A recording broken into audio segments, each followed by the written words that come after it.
Okay, that's great. Welcome, everyone. This is the first formal seminar of the Dahdaleh Graduate Seminar Series, focused on contemporary issues in global health.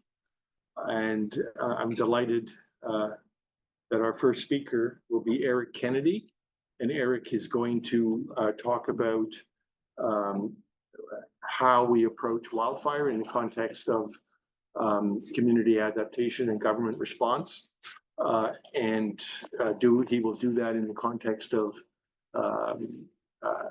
the massive increased incidence of extreme weather events as they relate to the climate crisis. But before we get started, and I will introduce Eric properly, I'd just like to give a land acknowledgement. And for some of our students that are new to Canada, this is something that we do fairly recently, actually. It's not something that we've always done. It's something that we started to do fairly recently, and it's to acknowledge the land that we are on as land that is stewarded and held by Indigenous peoples. And we do that really as an effort to begin the process of reconciliation between essentially what, in the most general of terms, one could describe as a settler population that came to North America, came to Canada, colonized it under the British Crown, and did some pretty bad things in relationship to Indigenous peoples. And we've just in Canada, we've gone through a process which is really the beginning of a multi-generational process. We've gone through a process where we are seeking truth and reconciliation. And so we call that the Truth and Reconciliation Commission.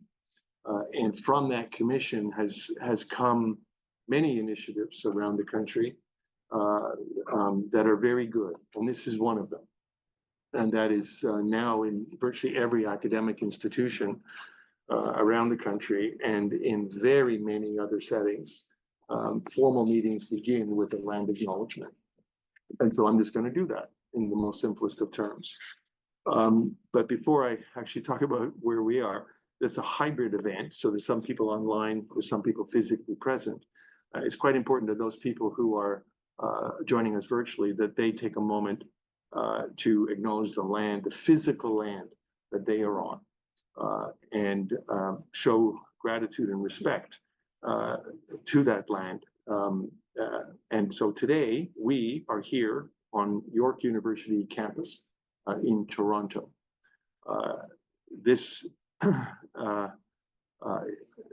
is known as Takaranto, Indigenous language in one Indigenous language. And we acknowledge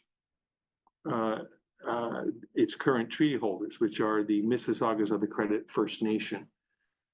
We also acknowledge that this is the traditional territory of many Indigenous nations, and this includes the Anishinaabe Nation, the Haudenosaunee Confederacy, the Huron-Wendat, and of course the Métis. And the territory or the land is subject to what is called the Dish with One Spoon Wampum Belt Covenant. And this is an agreement between Indigenous peoples and the Crown of England at the time, to peaceably share and care for the Great Lakes region, which is where Toronto is based. And with that acknowledgement, I'm delighted to welcome Eric.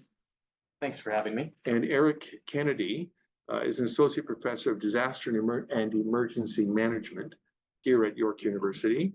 And I've known Eric for a good few years now, and really a delight, one of the kind of rising stars here at the university. Eric, serves as the editor-in-chief of the Canadian Journal of Emergency Management.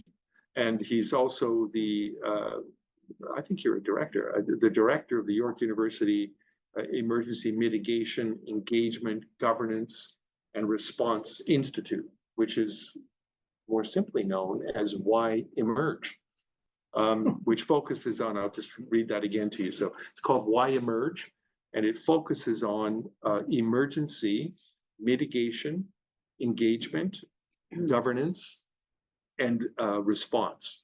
And Eric is one of the directors there. There's three. Eric's work focuses on very specifically on wildfire management and on the human and social dimensions of wildfire. In particular, his lab works on decision making and use of evidence for wildfire preparedness, response, and recovery.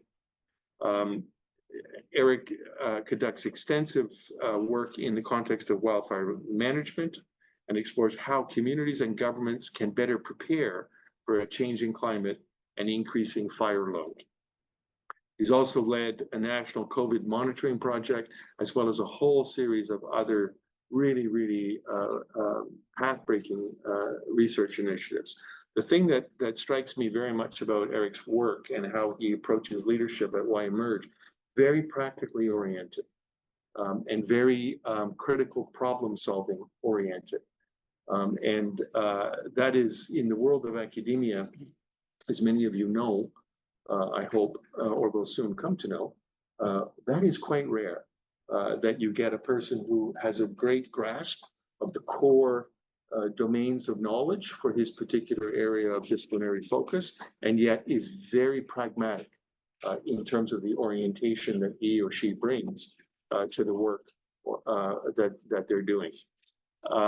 And the other thing that we've asked Eric to do is to just put wildfire, which is a major challenge here in Canada, but in many parts of the world, to put it in the context of the climate crisis, and most especially the massive increase in extreme weather events around the world. Wildfire is one kind of extreme weather event, and we've asked Eric to talk about wildfire as an extreme weather event and as an example of the impacts, the very real impacts that we have to deal with, and we'll have to deal with on an increasing basis of climate change. So with that, Eric, over to you. Well, thank you for that incredibly generous introduction. It was all lies, I will just including the promotion of Why Emerge. I quite appreciate it. And thanks for having me here. It's a pleasure and an honor to get to kick off the seminar series, and hopefully we'll start it on a good note.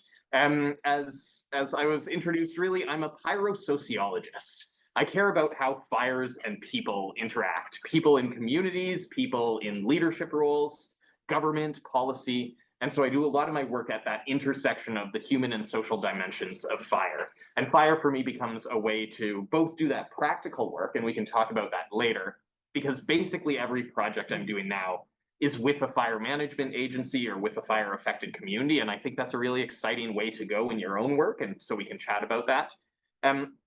But fire also becomes a way of asking a bunch of tough questions about how we order our world and how we design our institutions and how we build trust in this era now with a lot of misinformation and social bubbles and all of that. And so it becomes a fun way to explore that. And so what I'm hoping to do today, if I can get the remote.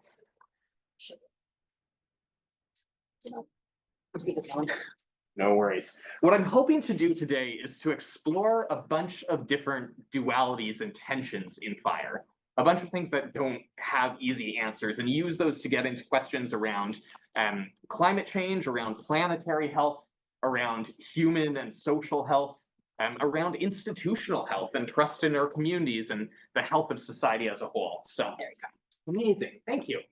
I was captivated by this image. One of my graduate advisors had this as a poster in their office. It was squirreled away in a corner, but this idea of fire being good and fire being bad at the same time, I think really opens up the dualities we're going to explore today. So we'll start with one that you might already have a bit of a handle on, but fire in the context of wildfire or forest fire or bushfire, or however we refer to it, is an incredibly natural phenomenon. Particularly here in Canada, A lot of our ecosystems have evolved to depend on and in fact require fire. When you remove fire from those ecosystems, you damage the ecosystem health, the planetary health. And so what it means is that a map of fire in Canada is basically a map of forests, right? This indicates where your forested areas are. There's an agricultural patch down here, but this pattern of where fires are occurring is essentially where ecosystems have evolved to depend on this. In Canada, about half of our fires are naturally caused. That's mostly from lightning, and that varies a lot place to place. So out in British Columbia, here on the West Coast, our fires in this area are about 16%, 60% lightning driven. Whereas when you get out into the East Coast, we're talking like 97% human caused. So that could be things like people parking their cars with the tailpipe in grass, and the hot tailpipe makes contact there and starts a fire. That could be campfires that get away. That could be people burning garbage. It could be arson. People think about arson as like, I'm trying to start fire in the forest, but often it's like I'm trying to burn evidence of another crime and it escapes from that. So out here, it could be 97% human caused. In this region, we're talking 60, 70+% lightning driven. And so a lot of species have evolved to depend on this fire, and it's an incredibly natural part of these ecosystems. The image I shared earlier of the pine cones here, there are a number of species that use what we call serotinous cones. They have to essentially be melted so that the wax allows the cone to open so that the plant can reproduce. And there are also some really wild examples of species that have evolved with fire. In Australia, Indigenous communities have long understood and spoken of a species called the firehawk. The firehawk actually uses fire for hunting. It will grab embers and burning things and fly with them and drop them into new areas of grass to flush out prey. And it uses fire as a tool. And so I'm not kidding when I say that species have co-evolved with this. But at the same time, fire is also not natural in the configurations we see today. And there's a sort of mantra right now in disaster studies about pointing out that disasters are not natural. There's no such thing as a natural disaster. And that's because disasters really only occur when the things that we build and we care about interact with the ways we protect them, interact with those natural systems. So if a tree burns in a forest and no one's there, it's not a disaster, right? That's just part of the ecosystem. But when we put these homes and communities and what we might call values at risk in the wildfire world, that's where we create the potential for a natural hazard to turn into a disaster. And when we build systems that are not capable of responding appropriately or are inadequately resourced, or we build our homes in ways that can be destroyed, that's where you get into a really catastrophic tragedy. So fire is incredibly natural, but a lot of the interactions between fire and society are the result of the choices that we make socially, politically, institutionally, as communities. And that brings us to a second sort of duality that I want to explore for a little, which is that you'll hear a lot of people talk about how the fires that we see today are unprecedented. And in my view, it is simultaneously true that in some ways they are totally unprecedented, and in other ways, there's nothing more precedented than the fires that we see. This is part of a continuity that we've seen for hundreds of years. So let's take a look at the unprecedented bit first. This is the 2023 fire season in terms of area burnt, compared to the historically large fires in 2016 through 2022. And you can see the way that the 23 fire season in Canada just takes off in terms of area burned. This was when we were getting smoke during the summer down here in Toronto. We were seeing big stories about the fires in Quebec. New York City was like totally smoked out. That was the 23 fire season. Interestingly, that fire season actually didn't have more fires than normal. What was happening was a much larger average size of fires. The fires were burning much, much bigger than we would typically see, where an average in Canada would be about 1 million hectares, couple million hectares in a year. We burnt 18.5 million hectares. But it was fires getting big. And that again brings in this social aspect. The fires, by and large, got big because of where they were located. They were located in the more remote northern areas of our provinces, and those are fires that we typically don't fight. It's hard to get firefighters up there. There's nothing you're trying to protect, right? There aren't communities up there. There aren't infrastructure values at risk. And so a lot of those fires are essentially allowed to burn. We don't have the capability, even if we wanted to, and we probably don't want to fight them. And so what you see is this quite unprecedented amount of area burned because of social and political choices about how we design our apparatus. At the same time, though, these kinds of images that you see of fire are also hugely, hugely precedented. This is a photo from 4:30 p.m. in September at Fenway Park in Boston. It was in 1950 when the Chimichanga fires were burning in Alberta and across Western Canada. And Boston, Washington, D.C., New York, these were all smoked out. This is, again, mid-afternoon in September that this photo is taken. This was a fire that led to a lot of US politicians talking extensively about like whether they should go up into Canada to fight fires and what the impact of this was, and the world was ending. And a lot of the news coverage that you see from 1950 is very similar to the news coverage that we see now. And so I think this is one of those dualities that we have to hold on to, which is that we are seeing these climate pressures and other pressures that are leading to unprecedented, intense, massive fire seasons. And also, we've got to put these in a historical fire context, which is that our fire seasons tend to be hugely, hugely variable. Some years are very quiet, some years are huge. And if we forget about that presence of big fire in our past, we end up getting into problematic situations in our present for reasons I'll explain in a little bit. Okay, another quick duality. We need firefighting, but fighting many of these fires is basically impossible. This image in the background here is a photo that was made quite famous from the 2016 Fort McMurray fire out in Alberta. You can see the just like stories and stories of fire burning here. Incredibly, incredibly powerful stuff. Fires have been increasing in their intensity, in part through climate drivers, to the point where in Australia now, they've added this new category of risk, this catastrophic category. Historically in Australia, folks have been encouraged to stay and protect their property, right? That you defend your house and your house defends you. Stay and defend was the name. And in recent years, Australian authorities have said, no, there are simply some days that have become too dangerous to be anywhere near. And what you have to do is evacuate early. Evacuate before there's even fire on the ground. Those are the catastrophic days. And when we attempt to fight these fires, you can have really tragic outcomes. This is a group of firefighters from Arizona while I was down there for my PhD. This was the Yarnell Hill incident with a group of hotshots where 19 of them were killed during a burnover event. This photo was taken shortly before that fire came down the gulch. They had moved from where they were down into the gulch. A lot of the speculation is that they felt pressure and the desire to sort of be heroes and stop the fire before it got into the town.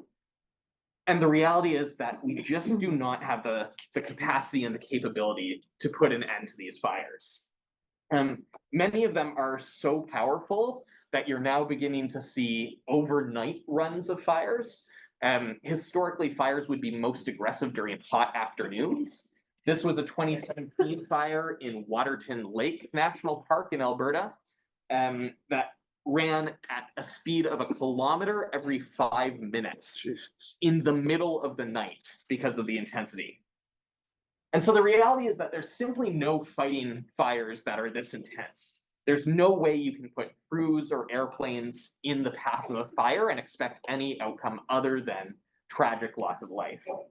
And so it means that we have to start thinking differently about how we tackle these kinds of problems, right? And maybe we need a new analogy. We've often thought about fires as a thing where we can come in, we can prevent them, we can put them out, much like urban fire. Maybe we need to start thinking about fire more in terms like earthquakes or hurricanes, right? We don't parachute firefighters into the middle of a hurricane and expect them to stop it. We don't send people with giant clamps out to hold the earth together when an earthquake happens. And it seems laughable, No, but right? Like, it's great. Perfect. Yeah. but we have this sort of narrative in our mind that we're going to be able to do that somehow with fire. And perhaps we need to think about how climate change is challenging that notion and how we need to perhaps switch those paradigms. So let's talk climate change, because I think one of the challenges is that we can start telling very simple stories here when what's going on is a really complex mix of things. It's climate, but it's also a combination of many climates changing at the same time. Climate impacts fires in a lot of ways. So it can lead to drier conditions. It can lead to hotter conditions. It can lead to windier conditions. It can also impact fire in ways that you might not necessarily expect, like having a period of several wet years in a row followed by a dry year becomes particularly dangerous because during those wet years, you've built much more flammable fuel that can then burn later on. And so even a climate impact that leads to more oscillation between wet and warm can end up being really bad for fires. And we're seeing fire behavior that, again, has occurred historically, but is occurring regularly now. This is what we call a pyrocumulonimbus cloud. This is a essentially dry thunderstorm with no rain in it that is caused by fire. So the wildfire is burning so intensely that it's sucking air in, that hot air is rising. It's going up 30, 40, 50, 60,000 feet into the air. And it's creating that convective current that you would get in a thunderstorm, except without any moisture in the system. And these kinds of events can create lightning storms that essentially light up new fires in advance. Fires, oh, go ahead. So is that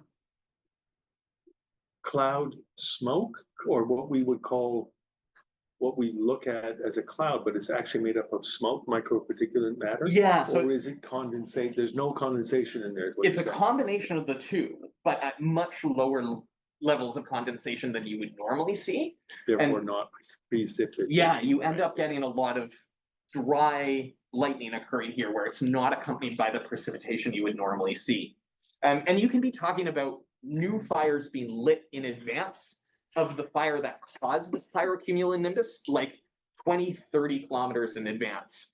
Fires are throwing embers 5 or 10 kilometers in advance and lighting new fires.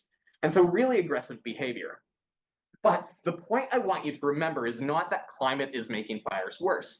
It's that climate is multiplying with all sorts of other kinds of climate that are changing. We have our geophysical climate, our Earth system climate, but we also have cultural and political and economic climates. We have people who are building communities in these beautiful places where they want to live surrounded by trees.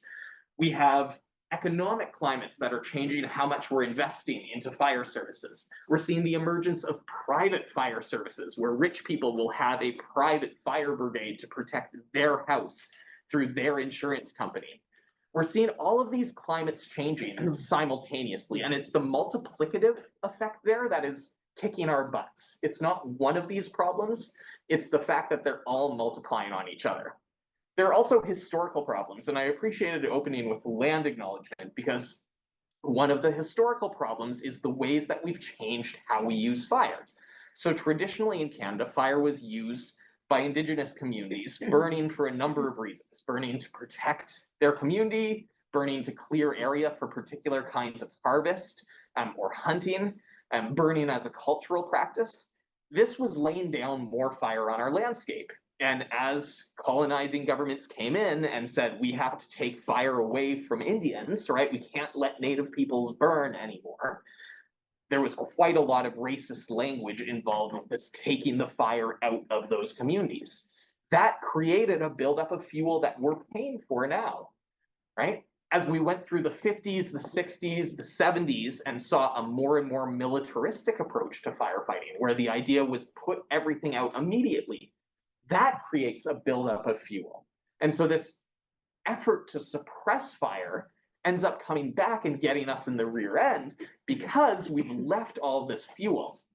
when I hang out with fire managers, when I'm talking with them, they always use the same comment, which is a fire put out is a fire put off. When you put out a fire, when you extinguish it, you're just delaying when that fire occurs. And then when you bring climate change into the mix, you've left that pile of wood ready to burn. And so this was deeply ingrained in our policy, in our systems. Let's see if we get Smokey Bear as an example of that, right? Creating literal propaganda about the importance of putting out fire. There was something called the 10 a.m. policy. The 10 a.m. policy was that the fire agency should put out the fire by 10 a.m. the next morning.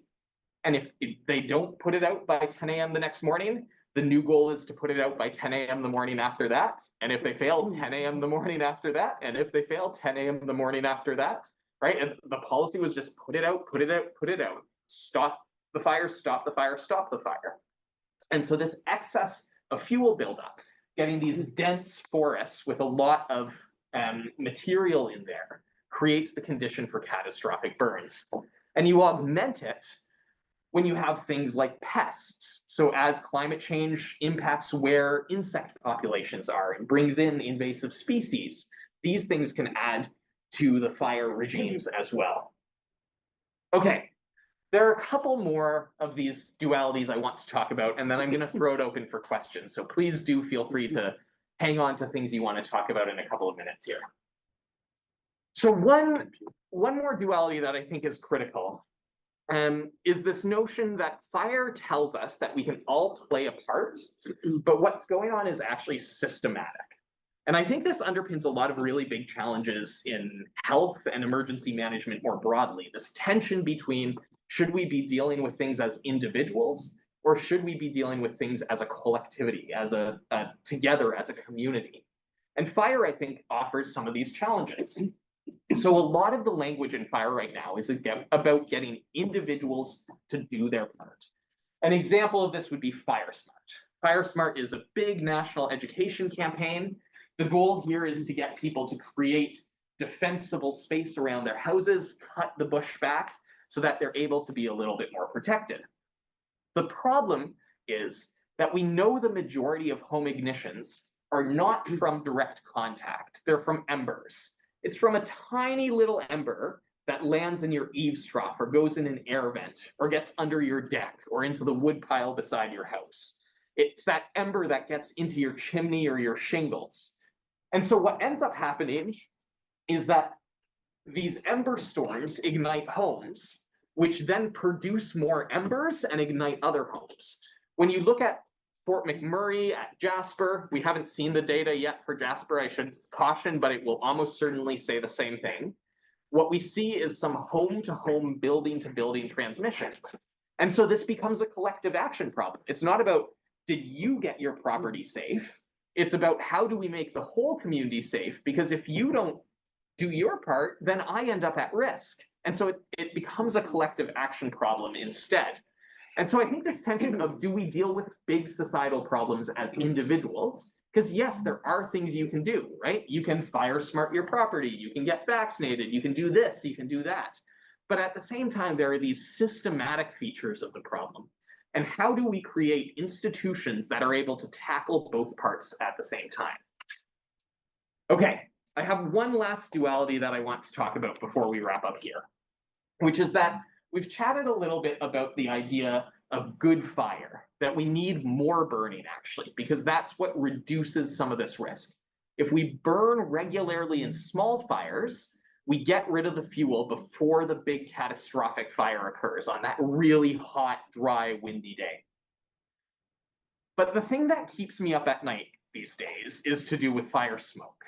And it's to do with a particular paradox that we're going to talk about in just a couple of slides here. The underlying challenge, though, is that we want more fire on our landscape to protect from the direct impacts of fire. But the more fire we put on our landscape, the more smoke we're generating for people. And that's a really big challenge. The thing that worries me a lot is not actually indoor smoke exposure. We do have problems with that because buildings are leaky, they draw in outside air, And in fact, we can see some evidence of people sheltering inside who end up exposed to smoke for longer because they're not getting clean and fresh air through. But the solutions there, I think, have a really nice analogy to solutions on lots of other problems. We know that we have to clean indoor air for urban air pollution. We know we have to clean it for wildfire smoke. We know we have to clean it for disease transmission. All of these lead us to wanting to clean indoor air. The bigger problem is what occurs if you're exposed to a lot of outdoor smoke on a chronic basis. This is a shot from 2023 in Toronto, but I shared earlier a photo from New York too that was even worse. One of the joys of academia is finally seeing your friends and colleagues publish really interesting work, and I was delighted that this one has finally come out, because I think this is the thing that keeps me up at night. This particular chart is the percentage of physician and hospital-related visits for asthma related to the amount of essentially air pollution. What we're measuring here is PM 2.5, so a small size of particles. And what you see with this curve is that the biggest increase in the doctor visits for asthma comes very early on in the pollution exposure. This is the range where you're seeing the sky go yellow, right? The sky go yellow is up at like 500 parts. This is where you're seeing haze in the air. The challenge is that we're beginning to document that the largest number of people and the largest amount of health burden is actually coming from very low levels of smoke exposure. This is where you're seeing 35%, where you're seeing 60% of the health impact is when you're getting like 10, 15 ppm 2.5. And this makes things really, really challenging, because think about if you have kids, right? They want to be out during the summer playing soccer. They want to be out playing with their friends. I bike commute, I ride into school, I ride home from school. If what we're seeing the morbidity and mortality impacts from with respect to wildfire smoke is not that wild acute day, but actually the fact that a lot of people are out day to day in conditions where there's a little bit of fire smoke left in the air, that becomes a really tricky problem to solve. We can solve it indoors through a clean air revolution where we improve indoor air quality, but it's a lot harder to solve the outdoor smoke exposure piece. Okay, so what do we do with all of this? This is the tragic aftermath of that fire in Hawaii, in Maui, that burned through. And one of the things you'll notice is this does not actually look like a forested landscape, right? This was a fire that burnt out of essentially a grasslands area.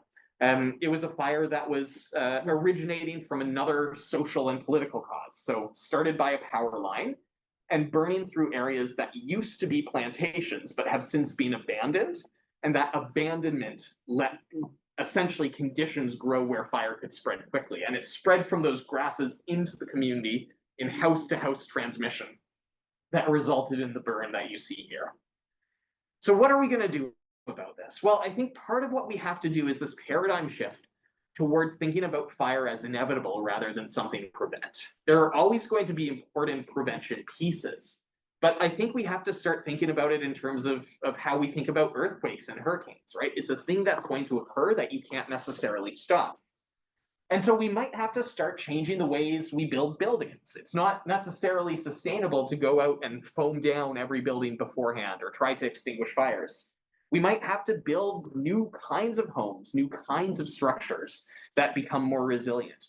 We have to think about what it means to live with smoke every single summer, what it means to live with health impacts of smoke, even when it's not visible in the sky. And I think this is fundamentally about changing our relationship with how we think about fire for planetary health, for community health, for institutional health, for individual health. And so let me wrap up there.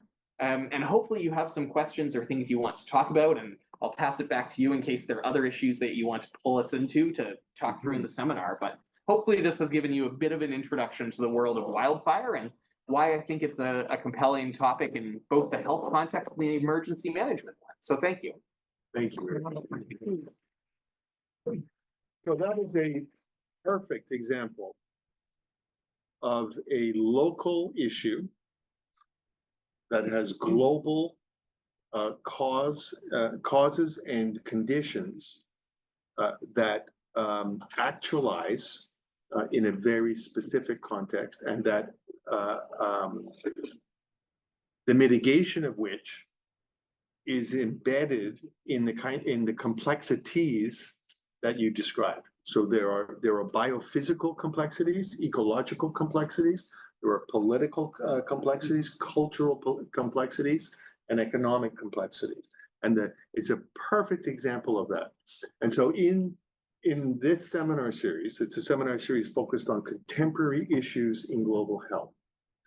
What we are trying to do is give students exposure to that concept, right? All things global are first actually local, right? And then secondly, are impacted by the iterative global phenomena that magnify or that can magnify the consequences of a local phenomenon relative to health. It's a complex idea. We typically think logico-deductively. So we think A causes B, or A causes B causes C. So in global health, one of the challenges that we have, frankly, is that many scholars, many policy people, many thinkers, and many doers think that there's a difference between the local and the global. There's not a difference. They are one and the same. They relate in a complex web of causality that through this local example, which is a major political challenge and a major safety challenge in Canada, he has given us a great example of that. It's also a major challenge, not just in Canada. It's a major challenge in many, many, many parts of the world. And if I can play with that for just a second, I like that interplay and the impossibility of trying to separate those out, because what you can have is you can have local fires burning for, let's say, land clearing purposes in the Amazon in Africa. A lot of fire use in these places for agricultural reasons, for land clearing reasons. Those fires contributing to some of the climate drivers that lead to, say, the large fires in 2023 in Canada. Those big fires emitting a huge amount of carbon that becomes part of this feedback loop, but also triggering global interconnectivity. So we're bringing in firefighters from Mexico, from the US, from Australia, from all across Africa through a Working on Fire program that is designed to essentially provide employment in the fire sector. Those fires, again, emitting carbon that end up leading to increasing stressors on fires burning in permafrost and peat in the Arctic. On the huge load of smoke that's experienced in places where there are smoldering fires in Indonesia. And so this is just really, I think what you've so beautifully captured here is that interplay where it's perpetually bouncing back and forth, and where it cannot be disentangled. But yet you have to understand the moments where it's local and the moments where it's global. So you asked me to highlight any particular issues I wanted you to further comment on. So you don't have to see the details of this, but this is a graph that shows the relationship between global warming and an increasing incidence of extreme weather events. So what you see on this graph is back in 1950, the incidence of disasters as Eric has described them. So a disaster is where a hazard interacts with a human population or a vulnerable human population. So you have hazard plus vulnerability equals either risk or impact, and impact being disaster, right? And then you can categorize disaster in a number of different ways. Right? There are very good taxonomies that help us understand the range of disaster. It's very important because they also help us understand how to respond, right? So what we see here on this graph from 1950 all the way up to 2012 is that there is a massive, you can see this huge, we call it a hockey stick trajectory, right? So there's another little Canadianism for those who are new to Canada. Hockey stick is shaped, people know, well, they may not know. A hockey stick is shaped like this, right? So it's a long stick with a little thing on the end, and you use that by hockey to hit the puck. So if you invert that, you see there a hockey stick pattern. And so what this is showing us is that there's a massive, and that the trajectory, the contemporary trajectory of incidents of extreme weather events is on a massive upswing, right? So there's a massive increase in the number of extreme weather events globally. So I wonder if you could just talk a little bit about that in terms of climate, in terms of global warming, and just say a couple of words about how global warming is actually driving an increase in extreme weather events that can then become disasters. Not all extreme weather events are disasters, exactly as he said. They're disasters because they impact human beings, right? So just talk about that a little bit. And then the final thing I'd ask you to just sort of say something about, Eric, is just the categories or the types of extreme weather events. So the cyclones, hurricanes, flood, drought, and wildfire. Yeah. Yeah, so as you say, there's a whole range, and if you want some bonus reading or opportunity to dig further into this, the IPCC does really interesting work trying to get at each of these different types of hazards in different regions and where we see signals and how they're manifest in different ways. Because we can see climate impacts in terms of how they potentially affect hurricanes, the warm bodies of water that accelerate those phenomenon. We can see climate impacts in terms of fire, of course. I talked about how hotter, drier, windier days can drive fire, how even a place getting wetter can counterintuitively drive fire. A place we've seen it a lot in Toronto is extreme precipitation, right? Having very intense precipitation events that overwhelm our infrastructures and create flooding events, and have rippling or what we would call cascading disasters that come from them. So that overwhelming of our infrastructure puts Toronto on what's called sewer bypass, where a bunch of the sewage ends up going straight out into the lake and creating additional consequences. So what we would call interconnected disasters when they link up, or cascading disasters where they trigger another, are certainly impacted by climate. If I can say just one more thing to come back to this global versus local, I think it's also really important to see both this big picture of how climate change can impact disasters, and as I would emphasize, how climate change multiplying with a bunch of other changes impacts disasters on a global trajectory. But there are also these hyper-local impacts of a global phenomenon where you might see climate signals manifest in different ways. So in some places, fire seasons are getting longer than they were. It's not that they're getting more intense, but they're starting earlier and burning later. And that, when combined with our human systems, can have a problem. In Canada, we rely on students to fight fires. And as much as you might want, climate change is not changing the school year right now, right? It doesn't mean your classes run shorter. And so if you're trying to hire students as firefighters and their classes are staying the same, but the season's getting longer, you get a weird idiosyncratic link. Another is mutual aid, where we borrow resources. We often borrow incident managers from Australia and firefighters from Africa for our fires. But as the seasons grow longer, the Australia bushfire season starts earlier, and so it becomes harder to share these personnel around. And you can see these like weird, unexpected impacts of this broad pattern in very local ways where it interacts with procedure or policy, or particular ecosystems and conditions. And so I think that's part of the challenge with climate change and with dealing with it, is that you see this huge heterogeneity where in some places we're getting wet, dry fire cycles emerging. In other places, fires are burning in new locations, like burning more into the Arctic, burning more into peat. I'm heading in a few weeks to the United Kingdom Wildfire Conference. That is not a place that has had to worry about fire historically. And they are having to build from scratch, essentially, a big wildfire apparatus because fires are beginning to burn in heather, in peat, in Scotland, in Wales. this is becoming an emergent problem there. And so every geography has this like particularly dastardly flavor of how climate change is impacting it that comes together in these bigger patterns.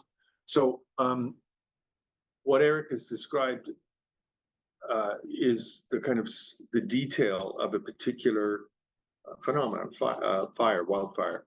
And though that detail can be very brilliantly captured from an academic perspective, and very important for us as scholars, right?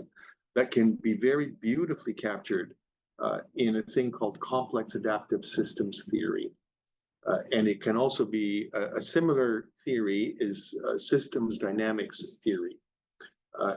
And these are used, these are theoretical constructs that are actually operationalized into models that allow us to better understand a particular phenomenon. Agent-based modeling, for example, would be a kind of a modeling that would be used. We will learn about that in a few weeks' time. We're going to have a presentation by one of the world's leading experts, actually here, who's here at York, Tara Penny, on complex adaptive systems theory and system dynamics modeling as it applies to global health challenges. So I just wanted to highlight that as well. We've got about 10 minutes for questions or discussion points or comments from anyone in the audience or online or anyone here in the room. So please, if you have a question or a comment, raise your hand online, use the little handy thing at the bottom of your screen, or if you're here in the room, just put up your hand and I'll call on you. Go ahead, Alex. Kathy actually has some questions. He's joining us virtually. He was wondering what could be the attributable reasons for these forest fires? Is it the increasing population or related human activity in the forest, or majorly because of increasing industrial activity locally or internationally, or other reasons? Yeah, great question. Softball to open. All of the above. And like it changes through history too. So historically, a lot of fires in Canada were caused by the railways.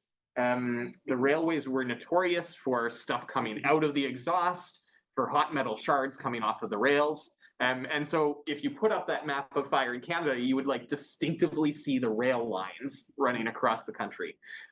Those industries have largely tried to change their practices, but new kinds of industries like oil and gas and the exploration that goes along with that are having both impacts on fire and also becoming really complicated values to manage, right? How do you deal with protecting the infrastructure that these private companies want protected, but expect a public service, a government, to come in and do?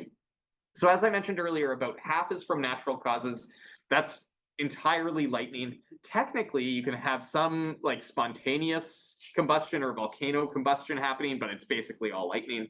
And about half is human behavior in Canada, accidental or intentional.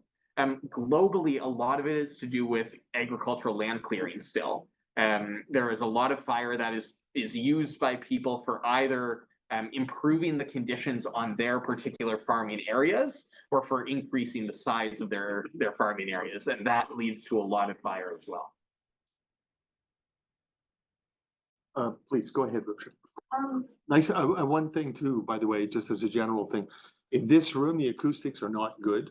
So you really have to speak loud. You have to use your deep power voice. So please. Okay, I'll project. Hopefully everyone can hear me. Yeah. I was just wondering, because as these sort of phenomenon become more common and more commonplace in our world, I was just wondering what your thoughts were on like educating the public. So we had a tornado where I live, which was very uncommon. I live in like a Stillwater area, and no one knew what to do. It was very much a last minute scramble, and it was very stressful. So I was wondering if you had any thoughts on that. Yeah, it's such a good question. Waterloo born and raised too, so hello. You have two phenomena that are interacting too in your question. One is that the range of these hazards is changing from where they historically were. And so you're seeing hazards move into places that don't have that cultural knowledge, right? In a lot of bushfire regions, Australia is a great example of this, where bushfire is part of cultural tradition. It's part of songs. It's part of stories. It's part of a sort of awareness that we are a fire culture. It's part of the community approach where their system is built very heavily on volunteer firefighters in those neighborhoods working to protect their community. And so everyone knows a member of the CFA, the County Fire Authority, right? And knowing the firefighter who's going to go out if you start a fire changes your relationship with fire. And that is not the same if fire is moving and entering new places. And conversely, as people move and enter new hazard landscapes, they don't bring with them an understanding of what those hazards are. As they move into fire or flooding prone areas, they don't have that sense of what to expect or what the hazard looks like. Part of it too is also infrastructural. We're going to need to adapt to and accommodate to the fact that these hazards are moving into new places. So if you see the patterns of hurricanes or fires changing, there are building changes and building code changes we have to look at for that. How do we adjust buildings that were there before, but the range of the hazard is moving? And how do we deal, again, with the intersections between different hazards? So there's a big housing shortage in this country right now. It is a crisis by many definitions. As you're building out those homes, how do you ensure that you're not putting people at risk in your push to get the cost of housing down, building in new places and exposing to new hazards? How do you make sure the protection's there? So I love your question. I think education is certainly a part of it, but I'm always on the side of we can't see education as the only solution. And we have to recognize that as important and as critical as education is, it can also be a tool to try to individualize the problem, to try to make it your thing to deal with. This drives me batty when I work with insurance companies on fire, because they don't want to do the stuff involved. They would much rather have a glossy brochure, right? Like things you can do as a homeowner. We're not going to pay for you to change your roof. We're not going to build back better after your home was lost, but we will give you a glossy educational brochure. And so we have to see that political context of it too. Go ahead. I'm just wondering if, I'm just wondering if there's any materials that are on the market right now for home building that are especially for like fire resistant materials. Just to add, I grew up in Spain, and like there were a lot of not necessarily forest fires, but I grew up with my parents taking me to like whole cities that were burned down because of different reasons, and the only things that were left were the buildings that were made out of stone. But I feel like that might be impractical nowadays. So, or I'm not sure how practical it will be. Such a good question. But that's all, like that's what I know. So I don't know if there's like anything new that they might be using right now. Yeah, I love it. And the Spanish fire case is so great, again, as this illustration of the local to global to local to global. Because there again, one of the big narratives when I work with Spanish fire practitioners is this idea of rural abandonment, and how people moving out of rural communities into metro areas is fundamentally changing not just the human patterns, but also the environmental patterns, as land is no longer being cared for, no longer being farmed. So many interesting questions there. One of the things that draws me to and perpetually frustrates me about fire is that we do know what the answers are for a lot of this. We have roofing materials, for instance, that are much less flammable, that are less likely to be affected by embers. We have ways of building your sidings, and lots of these are cheap, right? It's just putting a screen over an air vent so that you're not getting embers going into it. And so these can range from incredibly expensive, like how we build the frames of our home, to literally a $1 product you're putting up. The challenge is an implementation one. We have the science, we have the technology. It's how do we get people actually taking this up and using it? How do we deal with the financial costs? How do you deal with the fact that, say, cleaning out your gutters, your eaves troughs, is an important thing. Embers can land in those eaves troughs. If you have a bunch of dry leaves up there, that's perfect kindling, and that will start the fire. But if you're someone who's not physically capable of getting up on a ladder, you're in a retiree community where most folks are over 70 or 80 and you can't do that maintenance. How do we deal with that piece? How do we deal with changing building codes so that the homes have these kinds of materials? One last example I'll give, is just that for a long time, local homeowner associations and communities were a big problem because their aesthetic guidelines of what a property should be often required the use of flammable materials on the homes. And so people who wanted to make changes would get in trouble and get fines from their HOA, their homeowner association, for not being compliant with the aesthetics of the community. And so a really complex, messy problem. But the technology is there. It's an implementation challenge. Other comments, reflections, questions? Go ahead, Robert. It's Babatinder, right? Michael, Michael, sorry. you go may ahead. be familiar with Will Stephen's paper on history of fire, the study in the megafauna hundreds of thousands of years ago. So, I mean, it was established, I mean, this was during the Anthropocene debate. There was part of that how I can contemporary. So it was established that, of course, we are as the history of fire.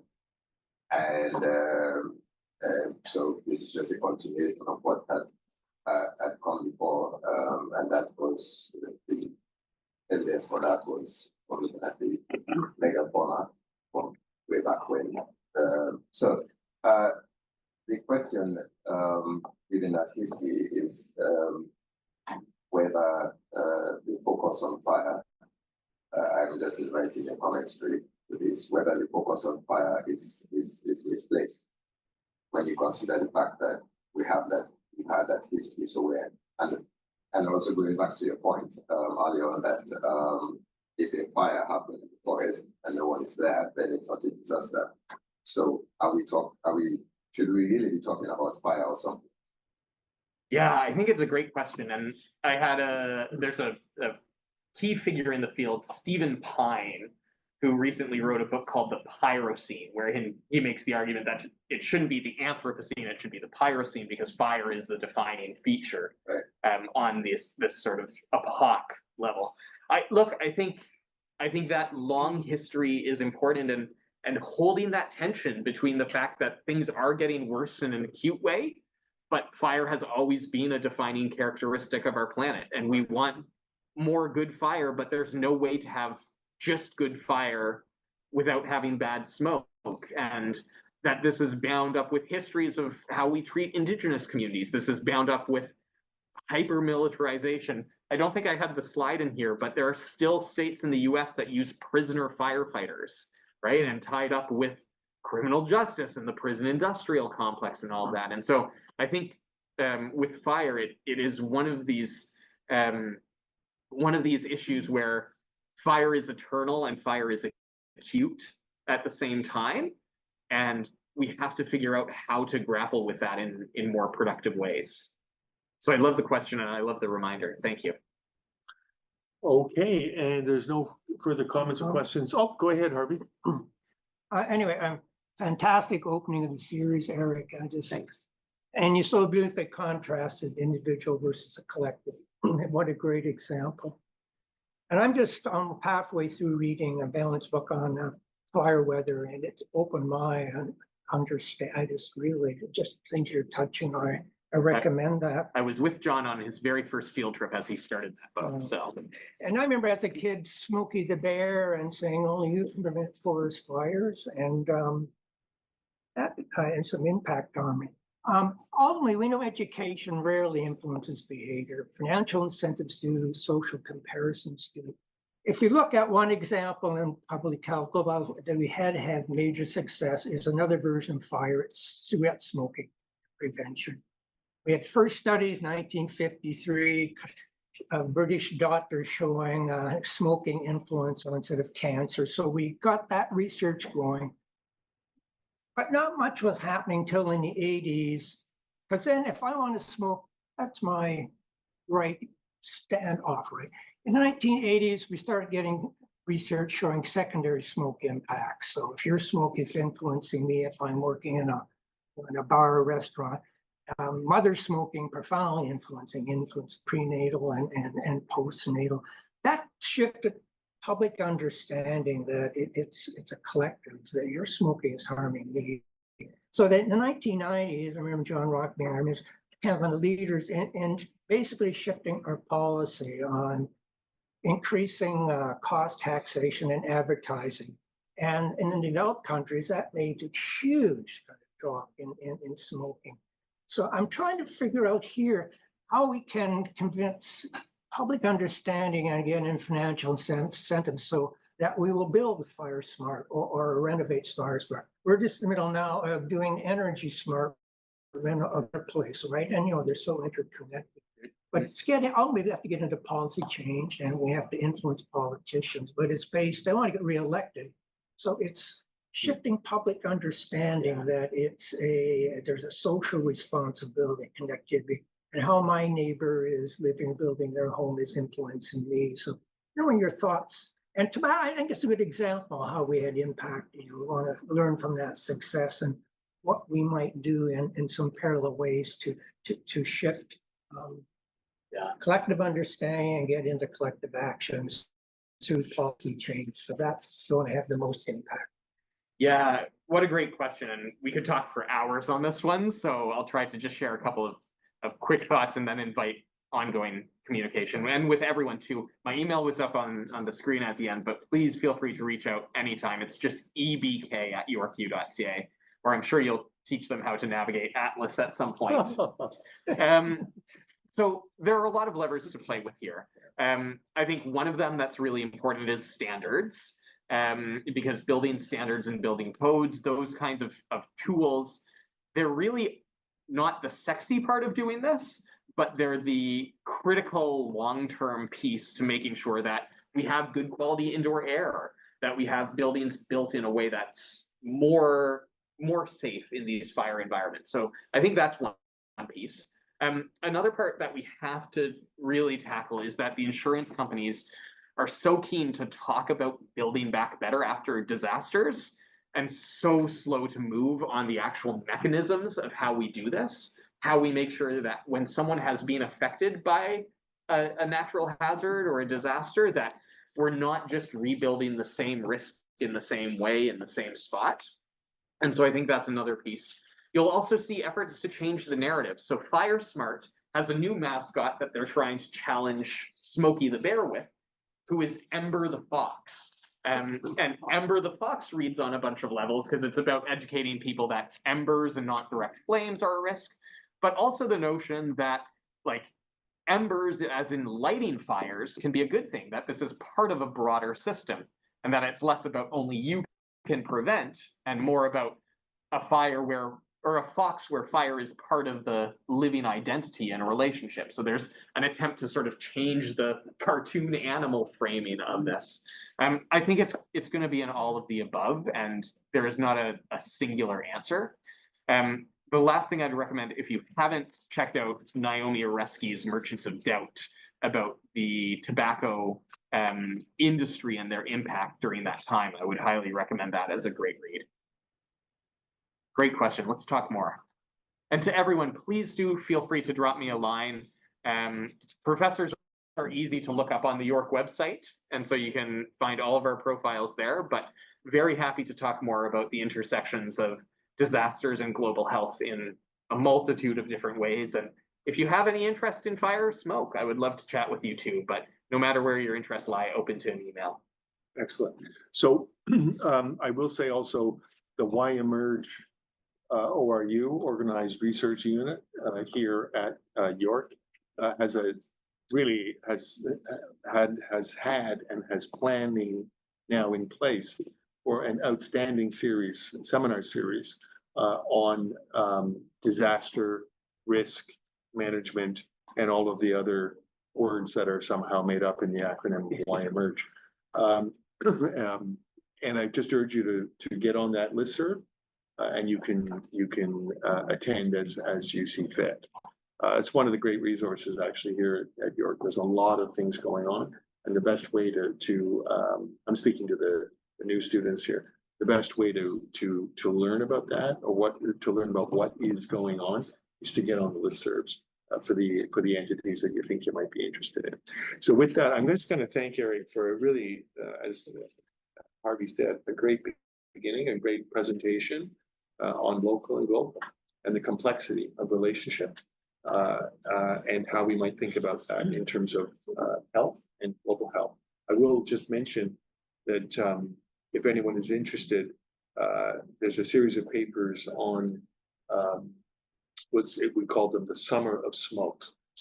And I was involved, I was the PI on it, a series of research initiatives in Northwest Territories, Canada, about 5 years ago, that looked at the impact of wildfire on a community, a city, Yellowknife, in the Northwest Territories, Canada, and on 4 outlying Indigenous communities, so the Dene people, and what were the direct health impacts of wildfires, extreme weather event, in terms of asthma, increased risk of cardiovascular disease,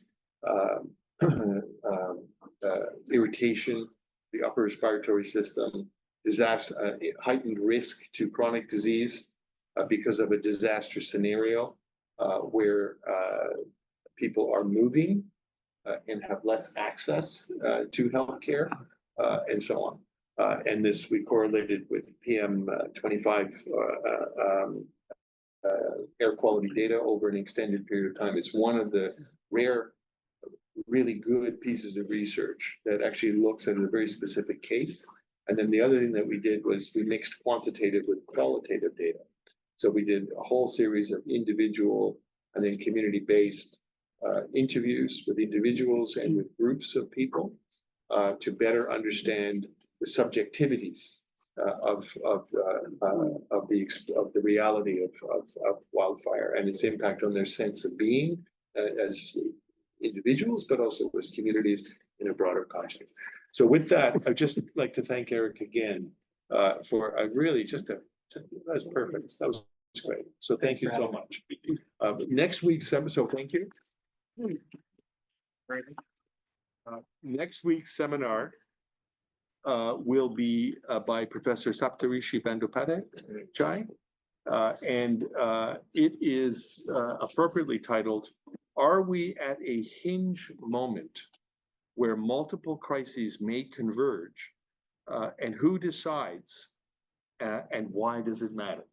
And this is really about what's happening globally today, and how does the context in which we exist, how does it affect how we think, how we understand, and what we might be challenged with in terms of some of the issues around global health. And Saptarishi is truly, you'll see next week, he is an absolutely brilliant intellectual, and he will be giving that seminar.